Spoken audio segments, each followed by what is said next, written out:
Sharim. We are up to now talking about Nikiyut of the Midot.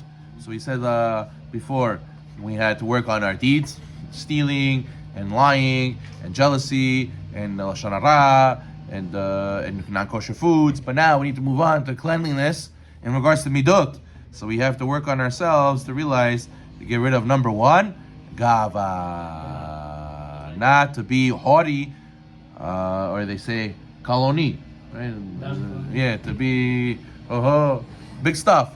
So therefore, first has to know that how was Moshe Rabbeinu zochet to be the most humble? They say that he realized that all his gifts were from Hashem. Oh, you're strong? It's from Hashem. Hashem gave it to you. And how many people? Well, you went to Shamayim before you came to this world. Oh, I want to be very strong. I want to be very smart. You didn't decide these things. Hashem just gave it to you. All right, guys, very smart. Hashem gave you a gift. It's a talent. You got it. Hashem gifted you. So you have to give kavod to Hashem, not to me. It's Hashem that gave me the strength. Person is very wealthy. Person is very strong. Person is very wise. Person, any talent you have, you have to realize it's from HaKadosh Baruch Hu. Why should I go and flaunt it as if it's mine? At the end of the day, I didn't choose to get it. Hashem gave it to me. So that's number one. We have to realize we have to overcome the gava. Then we have hine imase ge'ahad.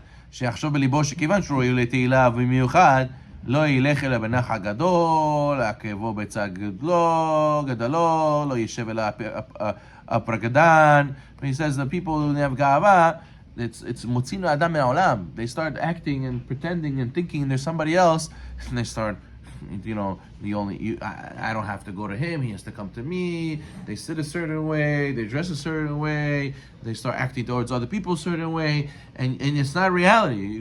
Calm down. You're like all of us. We're all humans. We're all going to the same ground and 6 feet under. We're all buried the same way. Relax yourself.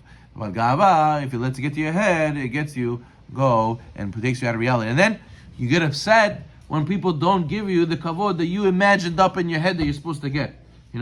What do you mean? You could call me by the first name? Who says you could call me by my first name? You have to give me kavod. I'm Mr. So-and-so. Why you told me te? You have to tell me ve. Oh, what is this? I'm older than you.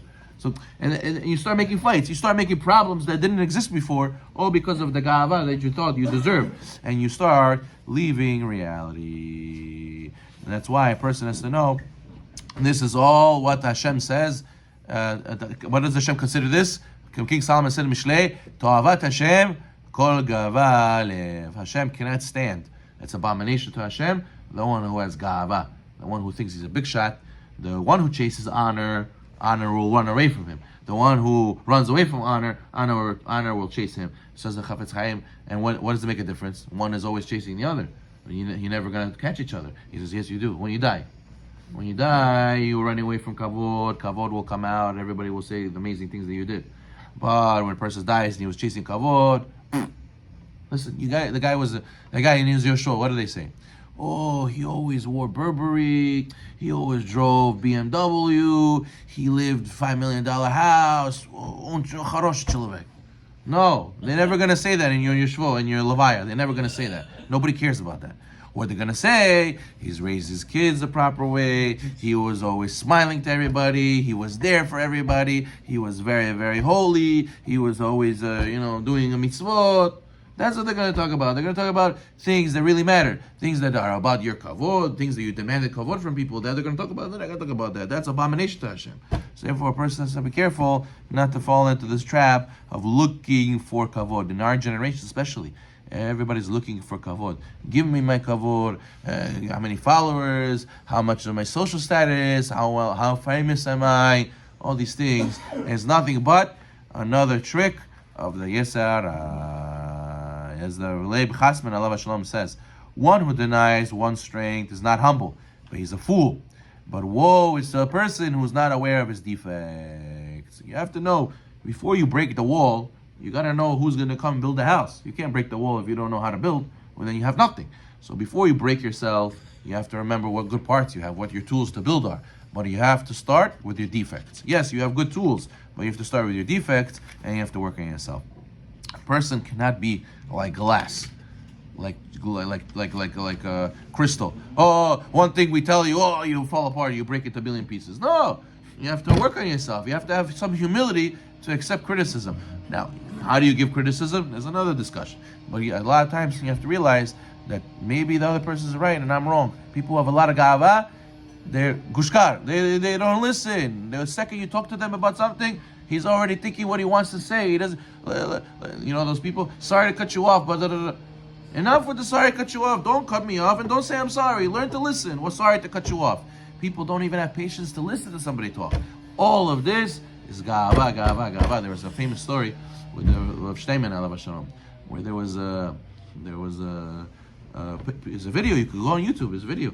The youth of his students came and they run some cheder. They run some yeshiva over there, and they're asking, there's the rabbi. Do we know if do you think that it's okay that we keep these family in yeshiva? They're baalei teshuvah and they're like this, they're like that. He's like, what's the big deal? Like, I don't get it. Like, they're from people. Okay, good. So what they're baalei teshuvah? And they said, no, but it doesn't look right for our yeshiva to have baalei teshuvah and everyone's from. He got up and he's like, you know what this is? Gaiva, gaiva, gaiva, gaiva. That's what he did. He started screaming at them. Gava, gava, gava. You have too much gava. Calm down. What is this? So what baalei teshuvah is in your yeshiva? Who are you already? What, you're now baalei teshuvah also? Gaiva. It's gaiva. It's all gaiva. Well, they're not good enough for me. In a sense, so he was pounding them. But a person has to know that sometimes, or a lot of times, the way we do things is with a lot of gava. If you want to be humble, you want to learn what your defects are, ask your wife. She'll tell you. And it's good. Sometimes you need to hear that. A person who has a lot of gava, he doesn't have shalom bayit either. He doesn't have shalom bayit. He can't stand listening to what his wife has to say. And that's a very big lesson in life, to be able to listen to your criticism and to be able to move on. And kas, a direct symptom of gava, is kas, is anger. A person who's very angry has a lot of gava. It means, because what's anger? Anger is I'm upset with what happened. And then why are you upset with what happened? Because you think you know better. Hashem made it a certain way, and you don't accept it, so you get angry. So that means you're not humble. You don't accept that Hashem did what He did. You don't accept Hashem's control, and you want to be in control. And gava also is abomination to Hashem. You know why? It's because it also directly leads to avodah zarah. What's avodah zarah? Avodah zarah is, I don't want to serve God. I want to serve a different God. A lot of these other gods, why do you serve them? You serve them because they give you benefit, because it's easier for you. I don't want to serve Hashem's rules. I want to do different rules. And therefore, he says, person who raises his hand or breaks something out of anger, what does the Torah consider him? As if he served avodah zarah, because it all stems from the same thing, from gava, which is abomination from Hashem. So therefore, a person has to be careful not to fall into gava. Gava is the biggest one, and it leads to the rest, leads to avodah zarah. It leads to anger. Baruch Adonai Olam. Amen.